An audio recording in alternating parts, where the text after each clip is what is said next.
நிறையா வாட்டி சொல்லிட்டு எனக்கே ரொம்ப போர் அடிக்குது. எங்கள் வியூவர்ஸ்க்காக சொல்லுங்கள். என் கண்ணு முன்னாடி நான் பார்த்தது இதெல்லாம் இப்போ நான் சொன்ன விஷயம் கேள்விப்பட்டது.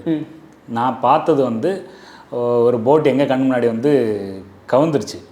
அதில் கிட்டத்தட்ட ஒரு 17-18 பேர் கிட்டே இருந்தாங்க. நாங்கள் தான் போயிட்டு அப்புறம் எல்லாருமே காப்பாற்றணும்.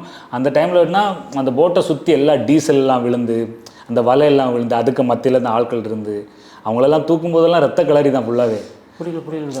இப்போ போட்டு இப்படி இருக்கிற போட்டு இப்படி கவுந்துருச்சு. ஓகேவா? அந்த போட்டில் இருந்தவங்களாம் தண்ணியில் குதிச்சிட்டாங்க. போட்டை சுற்றி தான் கிடக்குறாங்க. போட்டில் இந்த டீசல்லாம் விழுந்துருக்கும்ல, டீசல்லாம் கடலில் இதாக இருக்குல்ல, அந்த டீசல் கொஞ்சம் கண்ணில் போட்டால் என்ன ஆகும்? அதுக்கு மத்தியில் தான் ஆட்கள் இருக்காங்க. இதில் என்னாச்சுன்னா நம்ம காப்பாற்ற போனவங்களுக்கு கூட வந்து 2 நாள் வந்து கண்ணு திறக்க முடியாது. அப்படி அதில் போயிட்டு அவங்களெல்லாம் இழுத்துட்டு வந்து மேலே தூக்குற முன்னாடி நான் அந்த டைமில் யோசித்தேன், இதை வீடியோ எடுத்து நம்ம ஒரு ரெக்கார்ட் பண்ணி வைக்கணும்லாம் யோசித்தேன். அந்த சுச்சுவேஷனில் வந்து எனக்கு அந்த ஃபோனை எடுக்கிறக்குள்ள மைண்டே கிடையாது. ஏன்னா அப்போது நான் ஒரு விளாகராக தான் போயிருக்கேன். ஃபிஷிங் ப்ளஸ் விளாகிங் அப்படி தான் நம்ம பண்ணிகிட்ருக்கோம். இப்படி ஒன்று நடக்கும்போது வந்து எனக்கு அந்த ஃபோனை எடுத்து இதை ரெக்கார்ட் பண்ணணும் அப்படின்ற மைண்டே வரல. ஏன்னா அன்றைக்கி நான் அதை பதிவு பண்ணியிருந்தேன்னா அந்த உயிரை பணையை வச்சு போய் காப்பாற்றினவங்கள அவங்களாச்சும் அட்லீஸ்ட் எப்படியோ ஃபேமஸ் ஆகிப்பாங்கன்னு. ஏன்னா ரொம்ப ரிஸ்க் எடுத்தான் எல்லாருமே காப்பாற்றினது.